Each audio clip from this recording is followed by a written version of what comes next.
London is a powerful financial center that attracts money from the whole world.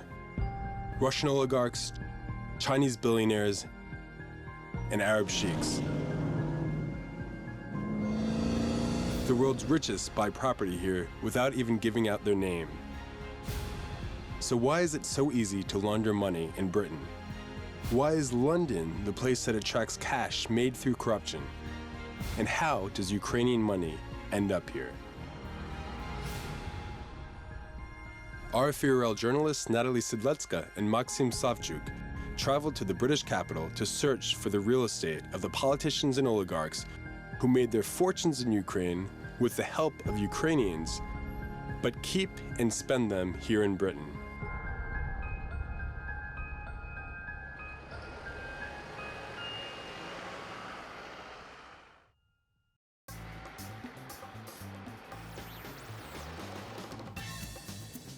Natalie will search for previously unknown real estate in London owned by Ukrainians, and will talk to MPs and those campaigning against dirty money in London. Maksym will rent a bike, the cheapest public transport in Britain, and will pay a visit to the Ukrainian rich in their English homes, and hopefully will talk about their lives abroad over a cup of tea. Knightsbridge, Kensington and Chelsea are the most desired destinations for ultra-rich homebuyers from around the world, and Ukraine's oligarchs are no exception. They prefer luxury villas and elite apartments and penthouses. The price tag for such a property is anything north of £1.5 million. That's roughly equal to an annual budget of a Ukrainian town of 20 to 25,000 residents. The luxury areas have golden postcodes: SW1, SW3, W1, W8. I'm riding through the very heart of London, Hyde Park. This place is the postcard image of the city. This is the place that's seen triumphs of monarchs and the military parade at the end of the Napoleonic Wars. Now, the king of the Donbass, Rinat Akhmetov, can watch over Hyde Park from his windows. The richest Ukrainian owns the most expensive apartment in London. It's located here at the golden address 1 Hyde Park. The penthouse is owned by Ukrainian oligarch Rinat Akhmetov. At £136 million sterling, this is no ordinary penthouse. It's a glass fortress. According to reports in the British media, it's complete with bulletproof windows and a panic room where he and his family can retreat should an emergency arise. From the windows of his apartment, Akhmetov can enjoy the nightly march of the Royal Guard of Honour.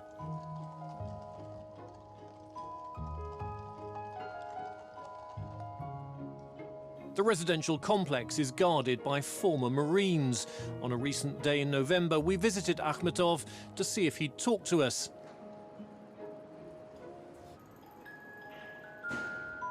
One of the guards starts to stride towards us before we even get to the entrance.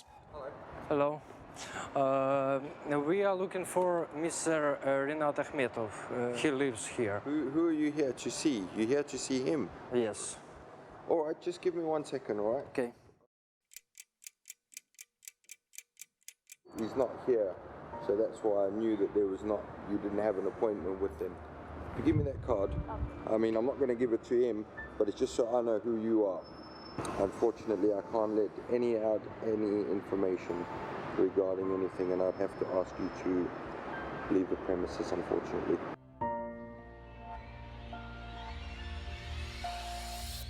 Rinat Akhmetov does not visit his London home very frequently. Just 2.5 kilometres away from him lives Viktor Pinchuk in a luxury villa.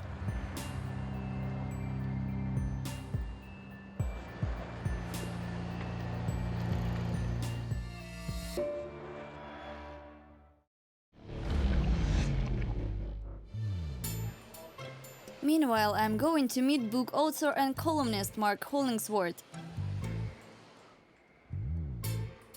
Mark is the author of a famous book, Londongrad. It's a tale about the money of Russian oligarchs that flooded the British capital. He also wrote a lot about Ukrainian politicians and oligarchs in London. A lot of these people, these Ukrainian oligarchs, became very rich very quickly, and some of them did it because they were like the son-in-law of the president or things like that. It was through patronage as much as corruption or fraud, and also technically, possibly technically, they were not necessarily breaking the law. They just did it because of connections and manipulation. Some time ago, Ukrainian by the name of Viktor Pinchuk caught Mark's attention. The British author was curious about this son-in-law of Ukrainian president because he got so active in London.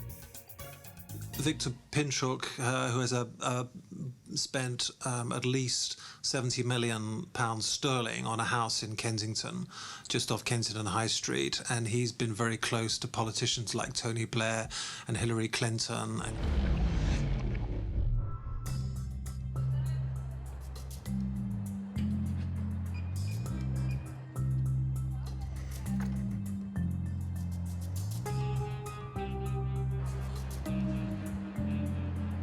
When you ride your bike along Upper Phillimore Gardens, you have to be very careful not to bump expensive cars parked along the road on both sides. Here, in this area which screams luxury, stands the villa of Ukrainian oligarch Viktor Pinchuk. This white four-storied Victorian villa was purchased by the Pinchuk family in 2008. According to the Daily Mail, the price tag was £80 million.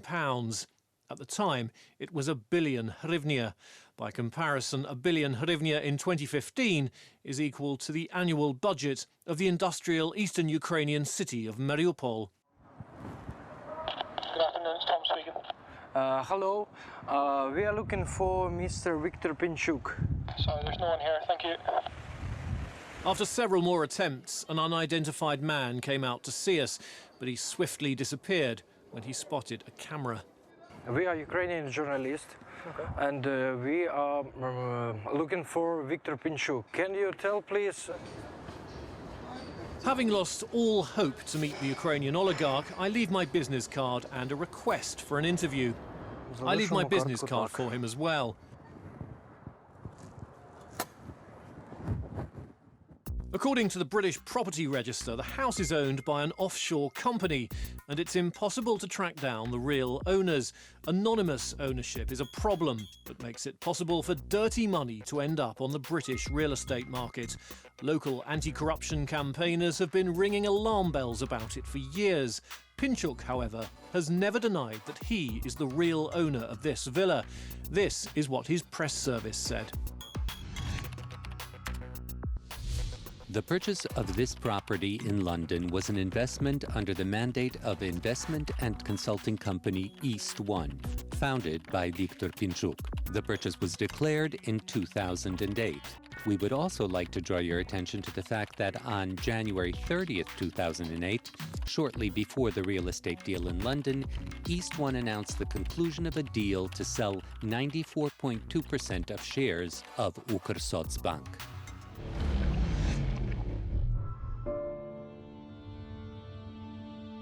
Controversial Ukrainian oligarchs who made their fortunes through closeness to power often seek Plan B.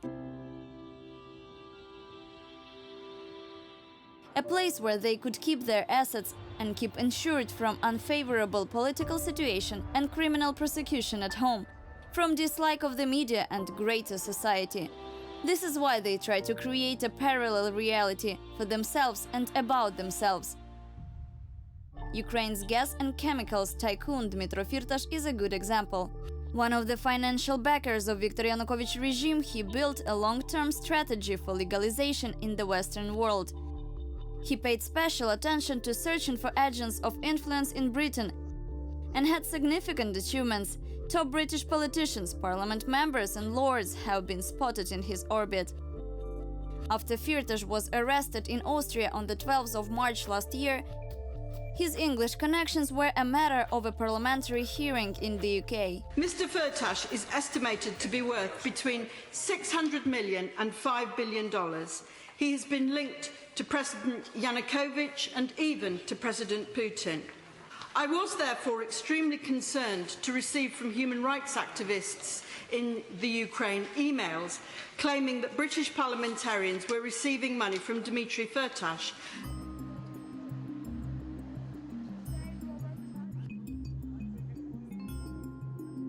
I met with British MP Helen Goodman, who raised this issue in the public domain. Helen meets me in her office in Westminster. She studies her notes before the interview. Even a parliament member is cautious about getting a libel lawsuit from the Ukrainian oligarch, considering the size of his fortune. I still think that there are questions to be answered about whether the money which was given by Mr. Firtash's friends was buying access and was buying influence. That's my question, and I still think that question is on the table. It seems that before being arrested in Vienna at the request of the FBI, Firtash considered making London his plan B after the flight of Yanukovych to Moscow to sit out any potential troubles. I found Firtash's properties in the heart of London, including those he bought after the Euromaidan revolution and which has previously not been reported in Ukraine.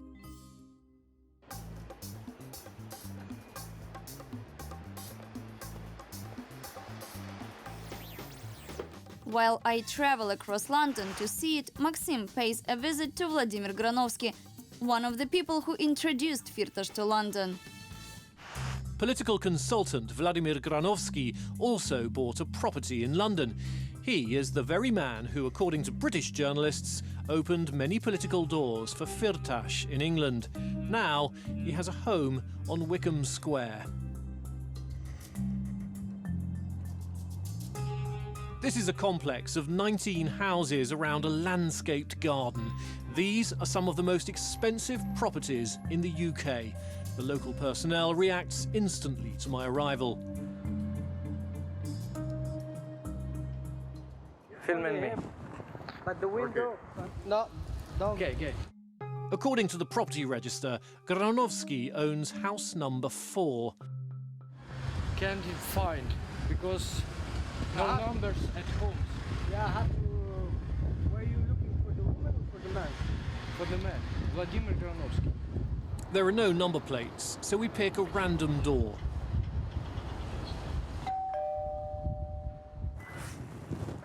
Excuse me, we are looking for Mr. Zhirinovsky. Is it number 4? We are number 5. 4 Oh. is here, I think so. Oh. I know that they are from Russia. Political consultant Zhirinovsky is known for his statements that the so-called Donetsk and Luhansk People's Republics in Ukraine's eastern Donbass are a continuation of the disintegration of the Soviet Union, not separatism.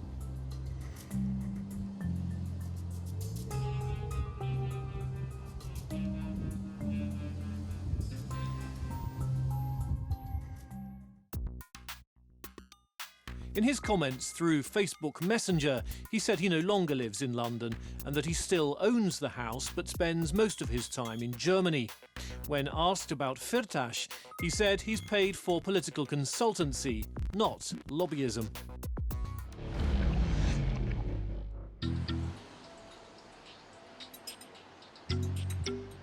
I meet with British journalist Oliver Bullough in Knightsbridge, close to Harrods, the luxury shopping mall. This is the favorite area of foreign oligarchs. And this is Harrods, their favorite store. Oliver has written extensively about the Ukrainian corruption and money laundering in London. We are going to an address nearby Brompton Square, where Oliver stumbled upon a property owned by Firtash. I look at Ukrainian schools and hospitals and think, damn, this money has to be there, not here. This is Brompton Square. I wanted to see what sort of properties Ukrainians own in London. I was looking through a phone book, and there was the name Firtash, first name Lada.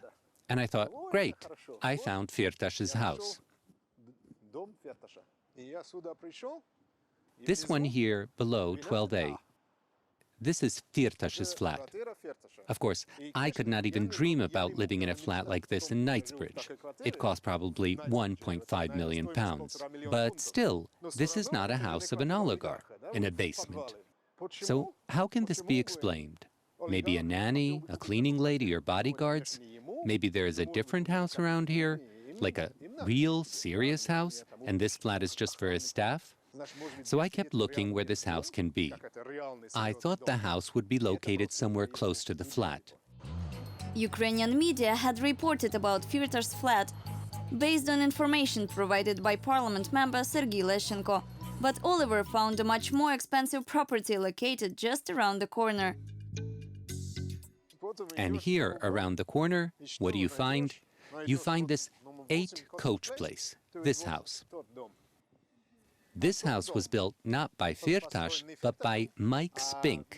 He is the most prestigious developer in London.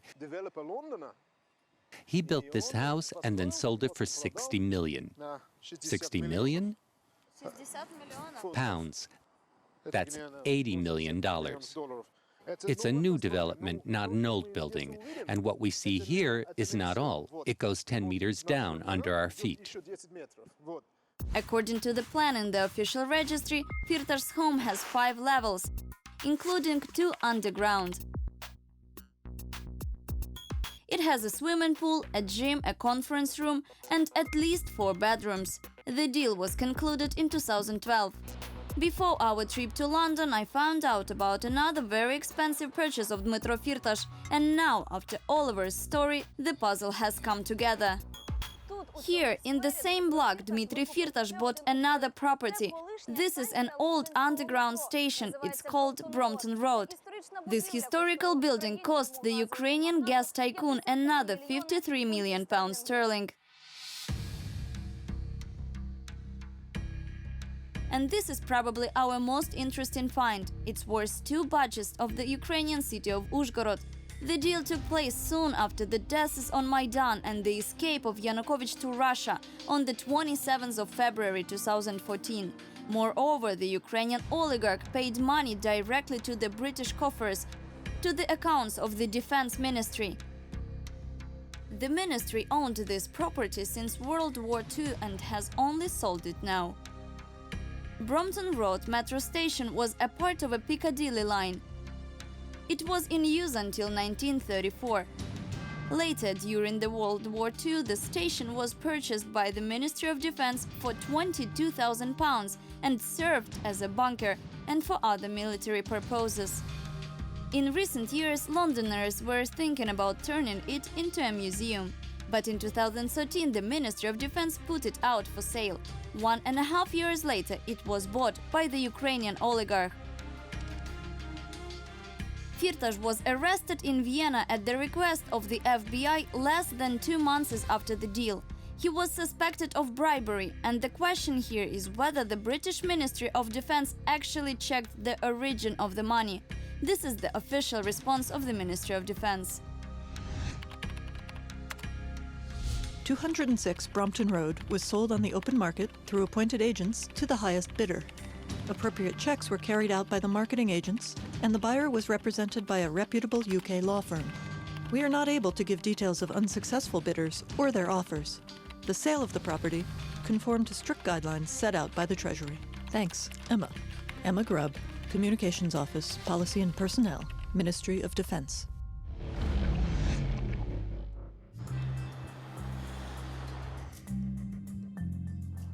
I'm now travelling through Knightsbridge. To get to my next destination, I travel past the house of Firtash and old metro station Brompton Road. I notice that the lights are on in his house. Does it mean that the oligarch or his wife, Lada, are in London?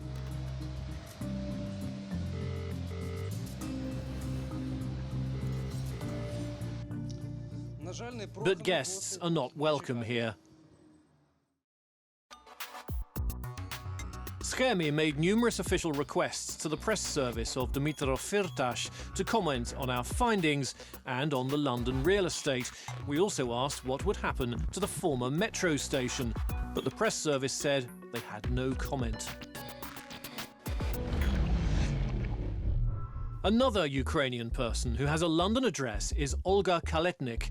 She is the niece of former Party of Regions MP Hryhory Kaletnik, the sister of Ukrainian communist Oksana Kaletnik, and cousin of Igor Kaletnik. Oksana was a member of the National TV and Radio Council during Yanukovych's presidency, as well as a parliament member, while Igor Kaletnik headed Ukraine's customs. Olga Kaletnik formerly designs clothes under the brand Elion, which remains obscure for both Ukrainians and Brits.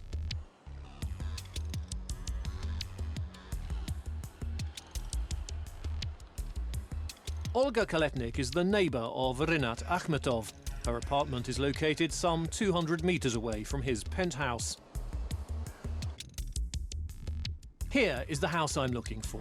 199 Knightsbridge Apartments. So, how can she afford such a luxury residence?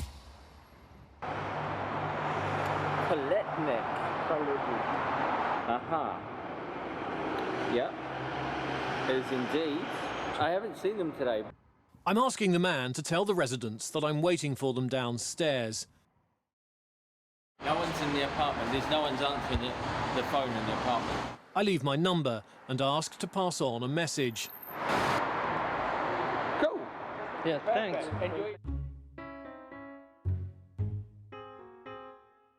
The next day, an unidentified man called and told me that Olga does not live in this apartment, but rents it out. I'm just here, I'm working, and my company arranged for me. It's very difficult to catch rich Ukrainians in their British homes, which they bought for huge amounts of money. That's because they don't really live there. The author of Londongrad explains that these are not homes, but investments.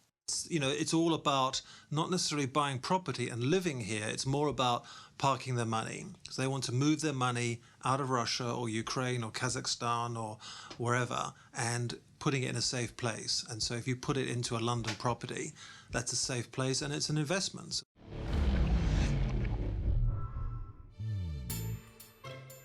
I am going to meet Roman Borisovich, a successful investment banker who left Russia a long time ago and now lives in London. He is a member of the supervisory board of Alexei Navalny's foundation that fights against corruption in Russia. We are meeting by the Russian Orthodox Church. It's Sunday today and there is a service in progress. This is an Anglican church, as you can see. At some point it was rented by the Patriarchy, and since then it has been operating as an Orthodox church, despite the building, the architecture.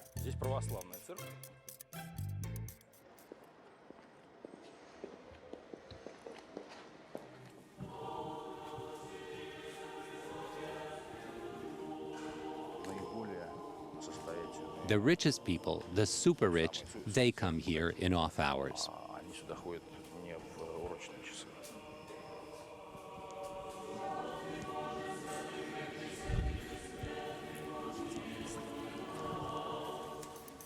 It looks like the Russian priests in London are no paupers. We filmed on the same day as the local priest leave the church after service in a Bentley and in the company of his guards.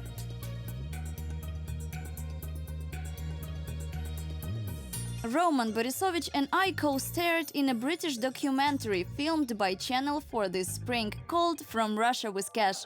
We filmed it undercover, pretending to be a couple from Russia, a corrupt minister and his young companion. With hidden cameras all around our bodies, we told real estate agents that our money was stolen from the Russian budget and that we want to anonymously invest it into a new flat in London. 5 out of 5 agents from the best agencies pledged their help and full anonymity. The film had a wonderful effect. It really catapulted the issue into the public domain and meant that your average person really understood not just that it was a problem, but how everyday it was, how commonplace, no one batted an eyelid. And that was really helpful because that's something that's quite difficult to do with these sorts of campaigns, to make people care. It really, the summer of this year was the real turning point on this issue. As a result, even Prime Minister David Cameron made a statement in the summer. There is no place for dirty money in Britain. Indeed, there should be no place for dirty money anywhere. That is my message to foreign fraudsters. London is not a place to stash your dodgy cash. The Prime Minister announced that he would start consultations with anti-corruption organizations to change legislation, and here is their forecast.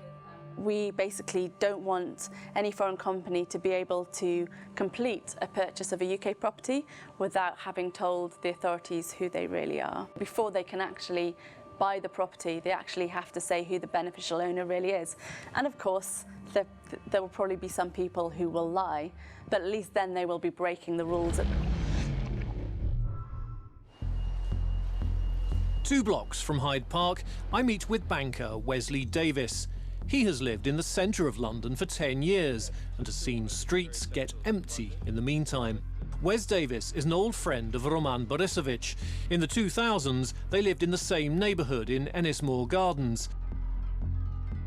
They take a walk along the streets where their families live and describe a worrying trend that has taken place here.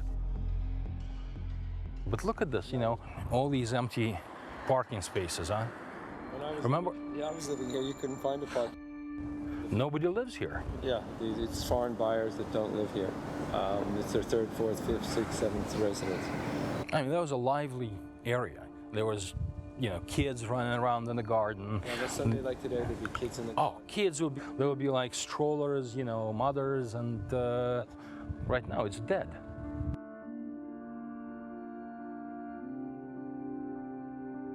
Here on the corner, this nice new Muse house. That used to be a very quiet local pub. I used to joke I called it my second refrigerator because I'd always come over here for a time. Yes, this house. Yeah. Well, basically there is no local economy left, nothing. There used to be 7-Elevens, dry cleaners, convenience shops, everything. Everything has been closed, converted like this into residential. The favorite was over there, Swag and Tails. Right here. Now Swag and Tails. Converted into a residence. It's worth much more as a residence than it was as a going concern as a business. Here again, another local pub that has been converted to a residence. It was here from the mid-1800s, I believe. Without the lack of, you know, regular residents patronizing the business, the revenue goes down. But at the same time, the cost per square meter or square foot for residential property has increased so much that the real estate value is much greater as a residence than it is as a going concern as a business. And there's, so we'll show you 3 pubs within, you know, 100 meters that are all been converted from going concern operational pubs that were serving the community to now residences where it doesn't seem like anybody's residing in them.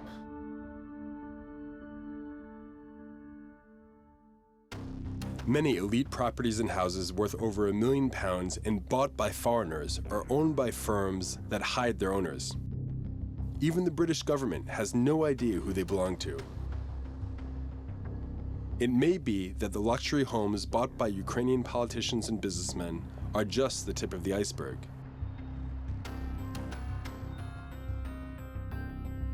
In reality, we have no idea how much Ukrainian money is hidden in British real estate.